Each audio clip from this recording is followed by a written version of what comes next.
C'est ce soir la 4e édition de My Innovation Is au Théâtre de Bastia. Est-ce que vous pouvez revenir un petit peu sur le fonctionnement de ce concours?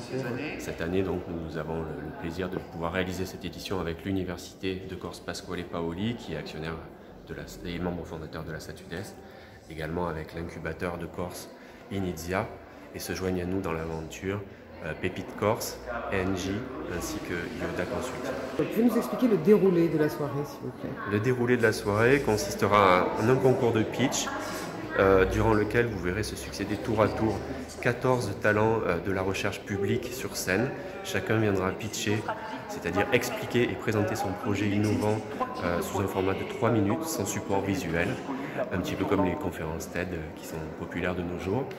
Le jury ainsi que l'assistance pourra voter grâce à des télécommandes afin de pouvoir identifier parmi 7 chercheurs 2 lauréats et enfin parmi 7 startups, 7 jeunes entreprises innovantes, un lauréat startup.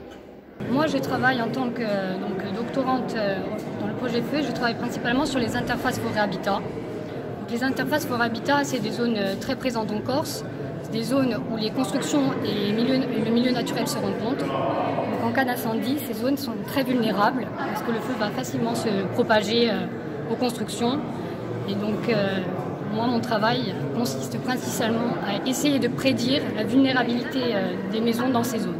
C'est par rapport à quoi? Par rapport aux matériaux de construction? Oui, j'étudie notamment la réaction au feu des matériaux de construction. Matériaux principalement extérieurs puisque j'étudie les incendies de forêt. Et comment vous avez déjà commencé à appliquer un petit peu? Oui, j'ai déjà fait des expériences à l'échelle laboratoire et nous sommes en train de développer une plateforme pour pouvoir réaliser des expériences à pleine échelle. Alors vous avez présenté votre projet ce soir. Est-ce que vous pouvez nous le détailler, s'il vous plaît? Alors en gros, mon projet, c'est un projet européen qui s'appelle Moonfish.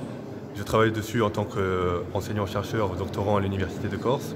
Et le but, ça va être de pouvoir proposer des stratégies de pêche optimales à la fois pour l'écologie et pour les exploitants, à savoir les pêcheurs corse. Moi, je travaille en gros en informatique théorique, donc optimisation et intelligence artificielle. Le but, ça va être de proposer des méthodes capables de juger une situation donnée et apporter une aide, par exemple en attribuant des quotas sur certaines espèces en danger ou en identifiant même les espèces en danger qui ne sont pas forcément évidentes. Où va être utilisée cette intelligence artificielle? Par les pêcheurs eux-mêmes ou par les comités? Comment ça se passe? Logiquement, ça devrait plus s'appliquer aux décideurs, genre aux collectivités de pêche, mais on pourrait potentiellement proposer des programmes pour les pêcheurs eux-mêmes, afin de les aider à savoir quelle zone est la plus économiquement viable et à la fois sans impacter les stocks de manière significative. Votre projet a finalement été sélectionné, a été lauréat ce soir.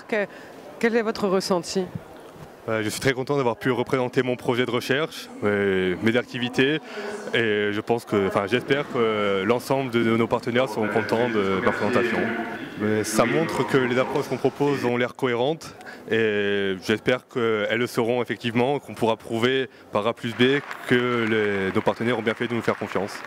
Et quand peut-on espérer retrouver votre projet appliqué, mis en service, je dirais?